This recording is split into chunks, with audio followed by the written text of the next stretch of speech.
So I just got a new tool for the shop. It's a gigantic bandsaw. This bandsaw was made by Crescent in around 1905 to 1908, from what I can tell from my research on the internet on vintage machinery. Got it from a guy from an estate sale. The guy passed away, was in his basement. Nobody else wanted to take it apart and move it out of the basement, so they were asking $400 for it. I was getting close to the time when everything was going to half price, so I offered him $250. Accepted my deal, my offer. So now I got this gigantic bandsaw. It's way bigger than what I need. I mean, when will I really need a bandsaw that has a 32-inch wide cutting capacity? But at the same time, it's way better than what I had before. And I mean, how could you pass this up? I mean, I'd hate to see this machine go to scrap. Anyways, I'm going to put it to good use. It has older style guides. A friend of mine had recommended getting Carter guides, and I might do a different one, but I'll probably try these first and see how well they work. It does need new rubber tires. I got the top one taken off, but I'll show you a picture, or get you up closer so you can see what the old rubber looked like. Yeah, so there it is. Like, I needed another project, but I mean, come on, look at how cool this thing is. So like I said, it needs new tires on the wheels. You can see that they're all cracked, and they're it's weird. The rubber turned dried on one side and kind of soft on the other.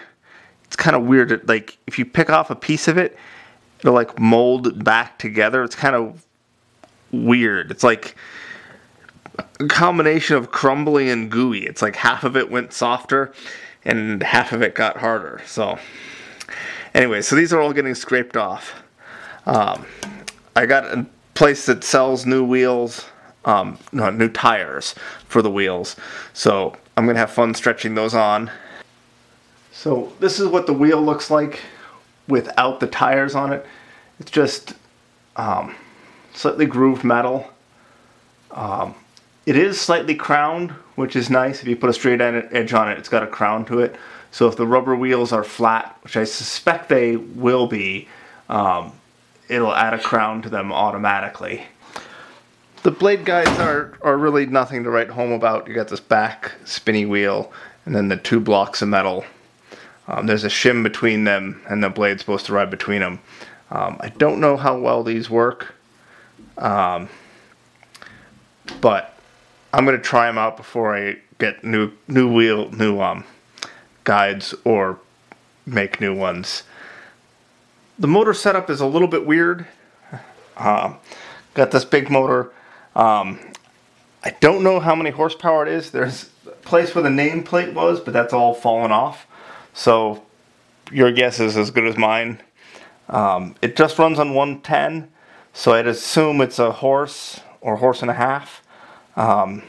Could be as high as 2 running off 110, but it's hard to know. That feeds this pulley, and then we got 4 speeds here. It's adjustable by lifting this up. Adjust them, and then we've got another reduction here, and this is the ring gear and flywheel from some old car, and I think that's a pinion from the starter welded onto the shaft. And then one part that I don't like about the drive mechanism, this all seems okay with the ring gear. The gear teeth make a little bit of noise, and it's probably not ideal, but really it's not turning at very many RPM, so I do like the speed adjust thing. This setup I might change. Down here I don't like this setup. It's just 4 set screws pushing on this shaft. So it seems like it's quite possible that this could slip here, because this will need quite a bit of torque at this shaft to turn those giant wheels. So I'm a little worried that it's going to slip here. But actually thinking about it, probably just as likely to slip at this little belt up there as it is to down here, but we'll see. So this drive mechanism may need to be improved, but I'm going to run it the way it is until I know for sure. So to clean the tire off the wheel, all the remnants, first I scraped it off with a scraper, actually sort of a sharpened putty knife, and then I sprayed it with gasket remover and then wire brushed it. I think next time I'm going to try skipping the gasket remover stuff because it stunk quite a lot and it sort of made the rubber gummy, so it didn't brush well. It just sort of turned into goo. It did come out nice and clean though, but that's always an option, so I'll try that later if I need to. For this wheel, I was actually able to get the wire brush to spin and turn the wheel slightly, so that was really useful. On the lower wheel, it's not going to spin as freely, but I could probably just turn that wheel on and let it spin. As far as I found, this is the only damage to the machine here, this little bracket ear thing. It added on this guard, which holds the front. There's a blade guard that goes here that they brazed this on to hold it. It's a little bit funky, but we'll see. Obviously not very many guards with this machine, so we'll have to see how many I actually need. I don't really want to box around the whole thing because it's such a nice looking machine, and I've seen it with just a big like sheet metal box, which just seems awkward and noisy and ugly and difficult to make. So although I do like my blood inside my body rather than outside my body, so but we'll see.